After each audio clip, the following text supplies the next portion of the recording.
Hello friends, study with mind के current affair session में आपका स्वागत है।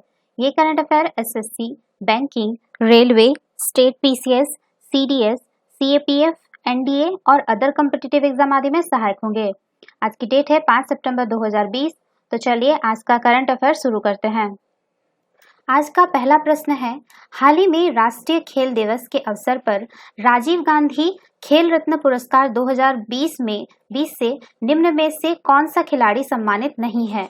Option A Mariyappan Thangavelu, option B Vinesh Phogat, option C Rohit Sharma, option D Dharmendra Tiwari.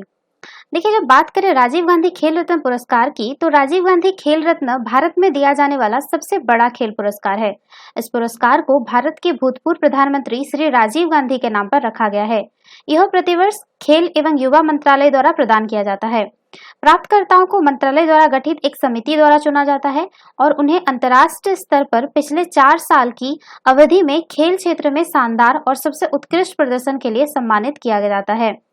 इस पुरस्कार में एक पदक, एक प्रशस्ति पत्र और नगद राशि पुरस्कृत व्यक्ति को दिए जाते हैं। इस साल राजीव गांधी खेल रत्न पुरस्कार रोहित शर्मा, मरियप्पन थंगावेलु, मनिका बत्रा, विनेश फोगाट और रानी रामपाल को दिया गया है। तो इसमें जो इसका सही आंसर होगा ऑप्शन डी धर्मेंद्र तिवारी। धर्मेंद्र तिवारी जो हैं, इनको द्रोणाचार्य पुरस्कार मिला हुआ है। ठीक है, तो इसका सही आंसर होगा ऑप्शन डी। चलिए नेक्स्ट क्वेश्चन पे चलते हैं। हाल ही में राष्ट्रीय सांख्यिकी कार्यालय द्वारा वित्त वर्ष के पहली तिमाही के आंकड़ों में कौन से क्षेत्र में वृद्धि दर्ज की गई है? ऑप्शन ए कृषि, ऑप्शन बी विनिर्माण, ऑप्शन सी सेवा, ऑप्शन डी अनुसंधान। देखिए, चालू वित्त वर्ष की पहली तिमाही में कोरोना की भेंट चढ़ी इकोनॉमी को किसानों का सहारा मिला है। अब आने वाले दिनों में भी कृषि क्षेत्र में ग्रोथ से उम्मीदें कायम हैं।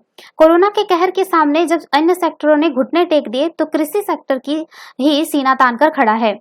इसके बूते कृषि क्षेत्र का प्रदर्शन बेहतर हो पाया है। खाद्यान्न की बम्पर पैदावार व मानसून की अच्छी बारिश ने कृषि क्षेत्र की नई ऊंचाइयों पर पहुंचा दिया है। आगामी महीनों में भी इस क्षेत्र का प्रदर्शन शानदार ही रहने का अनुमान है।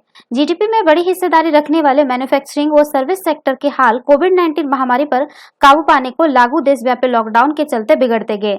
लेकिन इस दौरान खेती में खड़ी रबी की फसल की कटाई में किसानों ने अपनी जान लगा दी। देश में खाद्यान्न की बफर पैदा हुई और अब तक क्या रिकॉर्ड बनाया। लिहाजा देश के किसी हिस्से में खाद्यान्न की कोई कमी नहीं हुई। मानसून की जबरदस्त बारिश के चलते चालू खरीफ सीजन का बुआई आंकड़ा अब तक का सर्वाधिक हो चुका है। राष्ट्रीय सांख्यिकी कार्यालय के जारी आंकड़ों के मुताबिक कृषि क्षेत्र की विकास दर पिछले वर्ष समान अवधि के 3% से मुकाबले चालू वित्त वर्ष की पहली तिमाही में 3.4% रही।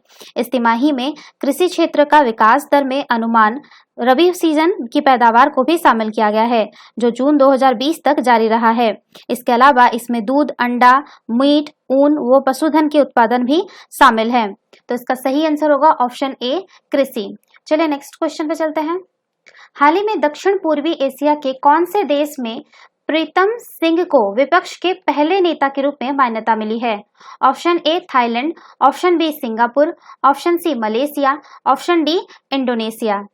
देखिए, सिंगापुर में भारतीय मूल के राजनेता प्रीतम सिंह ने उस वक्त इतिहास रच दिया जब उन्हें देश की संसद ने पहले नेता विपक्ष के रूप में विशेषाधिकार सौंपे। सिंह की वर्कर्स पार्टी 10 जुलाई को हुए आम चुनाव में 93 में से 10 सदस्यीय सीटों पर जीत हासिल कर चुकी है। यह सिंगापुर के संसदीय इतिहास के विपक्ष की पहली सबसे बड़ी मौजूदगी है। इससे पहले देश की संसद में कभी भी नेता प्रतिपक्ष का औपचारिक पद नहीं रहा है। जैसे ही सदन की कार्रवाई शुरू हुई, सदन की स्पीकर इंदिरा राजे ने औपचारिक रूप से 43 वर्षीय सिंह को देश के पहले नेता प्रतिपक्ष की मान्यता दी। देश के सत्तारूढ़ पीपुल्स एक्शन पार्टी की नेता और भारतीय मूल की इंद्राणी ने कहा, राजनीति में विचारों की अधिक विविधता के लिए सिंगापुर के लोगों ने मजबूत इच्छा शक्ति का परिचय दिया है। बता दें कि पीएपी का 83 सदस्यों के साथ सदन में पूर्ण बहुमत है। सदन में एक प्रस्ताव लाकर सिंह को 20 मिनट के बजाय बोलने के लिए 2 गुना 40 मिनट का समय आवंटित किया गया। प्रीतम सिंह ने प्रधानमंत्री ली के चैम्बर के ठीक विपरीत सीट ग्रहण की। तो इसका सही आंसर होगा ऑप्शन बी सिंगापुर। चलिए नेक्स्ट क्वेश्चन पे चलते हैं।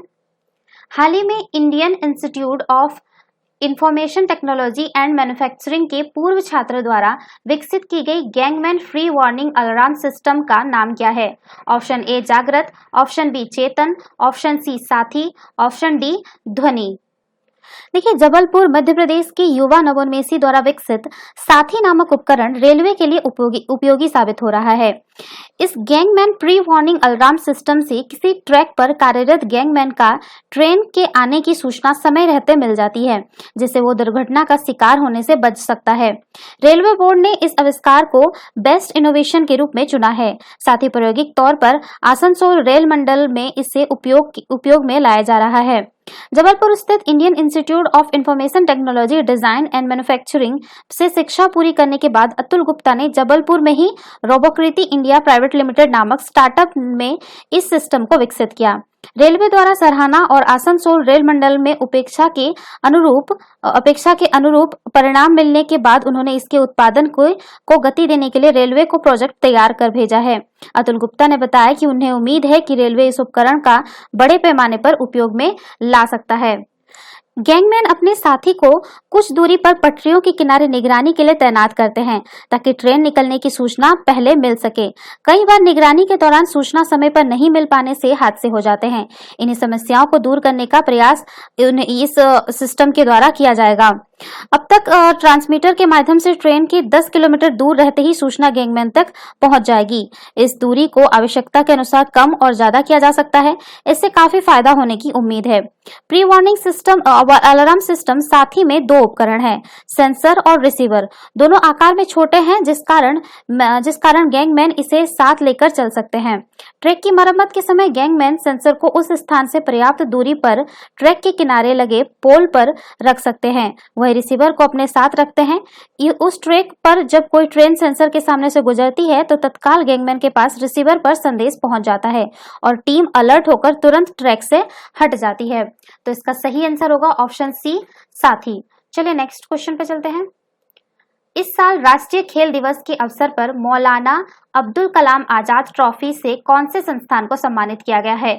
Option A Punjab university Chandigarh, option B Guru Nanak Dev university Amritsar, option C Banaras Hindu university, option D Allahabad university. देखिए, देश के पहले शिक्षा मंत्री मौलाना अबुल कलाम आजाद के नाम पर केंद्रीय खेल मंत्रालय हर साल अवार्ड देता है। ऑल इंडिया यूनिवर्सिटी गेम्स में सर्वश्रेष्ठ प्रदर्शन करने वाली टीम को पहली बार 1957-58 में यह अवार्ड दिया गया, लेकिन पिछले साल 2 साल से केंद्रीय खेल मंत्रालय की गलती के कारण अवार्ड का नाम ही बदल गया है।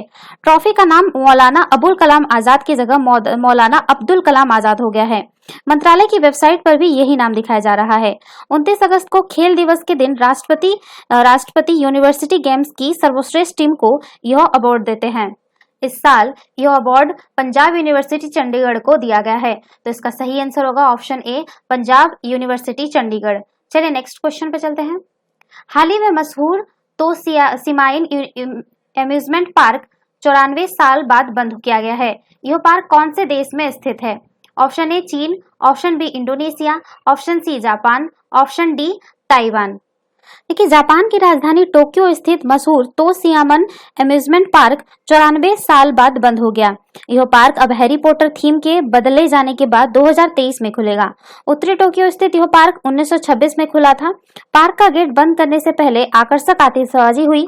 उसे देखने के लिए काफी संख्या में लोग जुटे हुए थे। तो ये जो पार्क है तासियामन एम्यूजमेंट पार्क, ये जापान में स्थित है। तो इसका सही आंसर होगा ऑप्शन सी।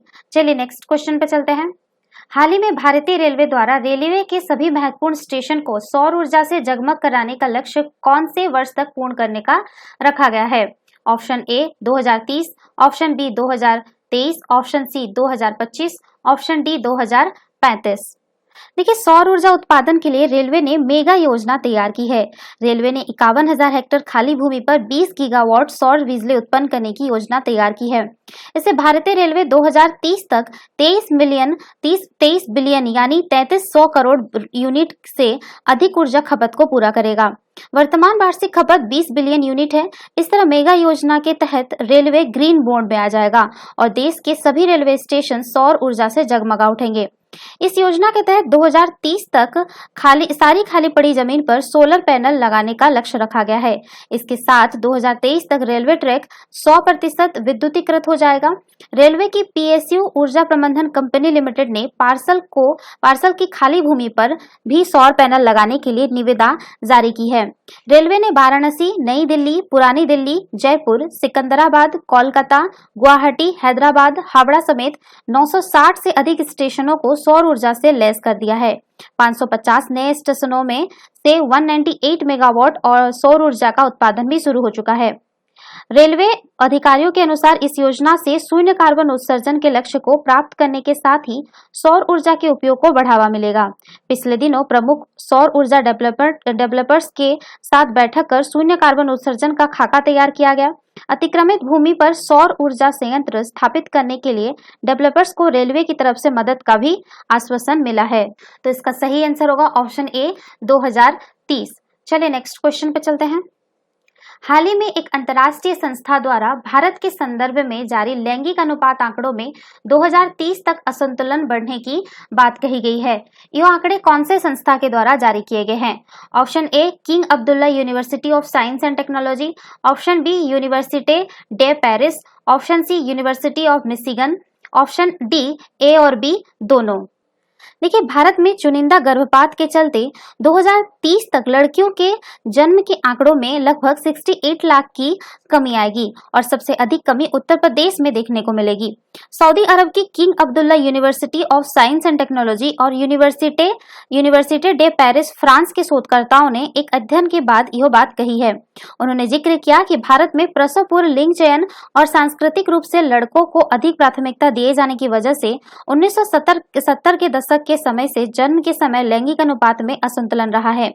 शोधकर्ताओं ने कहा कि इस तरह से असंतुलन से प्रभावित दूसरे देशों के विपरीत भारत में लैंगिक अनुपात में असंतुलन क्षेत्रीय विविधता के हिसाब से अलग अलग है। पत्रिका PLOS 1 में प्रकाशित हालिया अध्ययन के शोधकर्ताओं ने कहा कि लड़कियों के जन्म में सर्वाधिक कमी उत्तर प्रदेश में सामने आएगी और 2017 से लेकर 2030 तक अनुमानतः 20 लाख कम लड़कियां पैदा होगी। अध्ययन में कहा गया है कि समूचे भारत में 2017 से 2030 तक 68 लाख कम लड़कियां पैदा होगी। शोधकर्ताओं ने कहा कि 2017 से 2025 के बीच प्रतिवर्ष औसतन 4,69,000 कम लड़कियां पैदा होगी। वहीं 2026 से 2030 के बीच यह संख्या प्रतिवर्ष लगभग 5,19,000 हो जाएगी। भारत में 1994 में चुनिंदा लैंगिक गर्भपात और प्रसव पूर्व लिंग परीक्षण पर रोक लगा दी थी। तो इसका सही आंसर होगा ऑप्शन डी ए और बी दोनों। चलिए नेक्स्ट क्वेश्चन पे चलते हैं। हाल ही में केंद्रीय प्रदूषण नियंत्रण बोर्ड द्वारा देश के 112 शहरों का एयर इंडेक्स जारी किया गया है। इस इंडेक्स में सबसे ऊपरी पायदान पर कौन सा शहर रहा है? Option A Chandigarh, option B Kanpur, option C Ludhiana, option D Gwalior. देखिए, देश भर में हो रही झमाझम बारिश ने लोगों को उमस भरी गर्मी से ही राहत नहीं बल्कि वायु प्रदूषण से भी मुक्ति दी है। लॉकडाउन के बाद इस अनलॉक में भी देश भर में लगातार प्रदूषण मुक्त हवा चल रही है। यही वजह है कि 110 शहरों में के लोग इस समय स्वच्छ हवा में सांस ले रहे हैं। दिल्ली, हरियाणा, पंजाब, चंडीगढ़, महाराष्ट्र, हिमाचल प्रदेश, मध्य प्रदेश, राजस्थान, गुजरात, महाराष्ट्र, उत्तर प्रदेश कहीं की भी हवा फिलहाल खराब नहीं है। सिर्फ वाराणसी व तालचेर जो कि उड़ीसा का एक जगह है का वायु गुणवत्ता सूचकांक यानी एयर क्वालिटी इंडेक्स अपेक्षाकृत अधिक है। केंद्रीय प्रदूषण नियंत्रण बोर्ड ने मंगलवार को देश के 112 शहरों का एयर क्वालिटी इंडेक्स जारी किया है। 110 शहरों का यह इंडेक्स 100 से भी नीचे गया। 61 शहरों का इंडेक्स तो 50 से भी नीचे यानी अच्छा, जबकि 49 शहरों का इंडेक्स 50 से 100 के बीच दर्ज किया गया है। दिल्ली एनसीआर की बात करें तो फरीदाबाद व गुरुग्राम का इंडेक्स 50 से नीचे, जबकि दिल्ली, गाजियाबाद, नोएडा, ग्रेटर नोएडा का इंडेक्स 50 से 100 के बीच रहा है। मानसून ने देशव्यापी लॉकडाउन के बाद हर जगह की हवा प्रदूषण की कैद से आजाद हो गई थी। अनलॉक में हवा फिर खराब होने लगी है, पर मानसून की बारिश ने फिर से खुलकर सांस लेने का मौका दिया है। तो जो इसके सबसे ऊपरी पायदान पर है वो है लुधियाना जो कि 33 पायदान पर है। उसके बाद चंडीगढ़ 37 में है। जयपुर उसके बाद आता है 43 में, ग्वालियर 45, पटियाला 47, अमृतसर 50, आगरा 52, कानपुर 60, पटना 60, इंदौर 69, लखनऊ 72, गया 95, तालचेर 108 और वाराणसी 164 में है। तो इसका सही आंसर होगा ऑप्शन सी लुधियाना। चलिए नेक्स्ट क्वेश्चन पे चलते हैं। हाल ही में राष्ट्रीय खेल दिवस के अवसर पर वितरित किए गए राष्ट्रीय खेल प्रोत्साहन पुरस्कार में कौन से संस्थान को सम्मानित किया गया है? Option A Gagan Narang sports promotion foundation, option B Lakshya Sansthan, option C go sports foundation, option D Rayalaseema Vikas trust. देखिए, युवा मामले एवं खेल मंत्रालय द्वारा राष्ट्रीय खेल प्रोत्साहन पुरस्कार के लिए योजना की शुरुआत देश में खेल के संदर्भ एवं विकास के में कॉर्पोरेट भागीदारी को बढ़ावा देने के उद्देश्य से की गई है। राष्ट्रीय खेल प्रोत्साहन पुरस्कार राष्ट्रीय और खेल प्रशिक्षकों के अलावा अन्य लोगों द्वारा खेल कूद के विकास में योगदान करने वालों को प्रोत्साहित करने के लिए दिया जाता है। इस पुरस्कार को सरकार द्वारा वर्ष 2009 से प्रारंभ किया गया है। राष्ट्रीय खेल प्रोत्साहन पुरस्कार की 4 श्रेणियां होती है, जिनके नाम है सामुदायिक खेल कूद विकास, उत्कृष्ट खेल अकादमी को प्रोत्साहन, प्रतिभाशाली राष्ट्रीय की सहायता और रोजगार। प्रत्येक श्रेणी के अंतर्गत पुरस्कार के रूप में मानपत्र और ट्रॉफी प्रदान की जाती है। राष्ट्रीय खेल प्रोत्साहन पुरस्कार में किसी प्रकार की नगद इनाम नहीं दिया जाता है। बात करें राष्ट्रीय खेल प्रोत्साहन पुरस्कार 2020 के बारे में, तो इस साल इसे लक्ष्य संस्थान को प्रदान किया गया है। तो इसका सही आंसर होगा ऑप्शन बी, लक्ष्य संस्थान। तो ये थे आज के करंट अफेयर। वीडियो पसंद आए तो लाइक शेयर और कमेंट करना ना भूले, साथ ही साथ चैनल को सब्सक्राइब करना ना भूले। Thanks for watching. Have a nice day. Take care.